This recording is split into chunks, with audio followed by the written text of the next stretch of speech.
কম না? হ্যাঁ, তুমি আমার কামাই রোজগার নিয়ে কথা কইতেছো, নিজে তো আমার বাপের ঘাড়ের উপরে বৈশা খাইতেছো, তার উপরে বড় বড় কথা কও, তাই না? এই শোনো, আমার খাওয়ানোর দরকার, সামনে বিয়া করবো, কেন বুঝো না তুমি? দেখো তুমি বড় হয়েছো, তোমার বয়স হয়েছে, বুদ্ধি হয়েছে, সবই হয়েছে। তুমি এরকম করে ঘোরাফেরা না করে তুমি একটু কামাই রোজগার করো। বুঝো না কেন? আব্বা বয়স হয়েছে, কয়দিন আর বাঁচবো, এই বয়সে এত পরিশ্রম করতেছে। ওর একটা ডায়লগ দেখলে নিয়ে যাও, পোলা মাংস নিয়ে হ্যাঁ।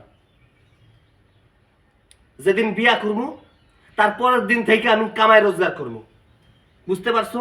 আর কোনো সময় আমার কামাই রোজগারের কথা কইবা না। এই নিয়ে যাও, আমার জন্য পোলাও মাংস নিয়ে আসো, যাও। ওই কথা বলতেছে না, নিয়ে যাবা না ফালাই দিব। হ্যাঁ, রোল দাঁড়াইছো কেন? অ্যাকশন। খাম্বার মতো দাঁড়ায় আছো কেন? হ্যাঁ, আমার কথা বুঝতেছো না? যাও নিয়ে যাও, নাহলে কিন্তু মুয়ের মধ্যে বাইরে দিব। যাও, খাও গোষ্ঠী।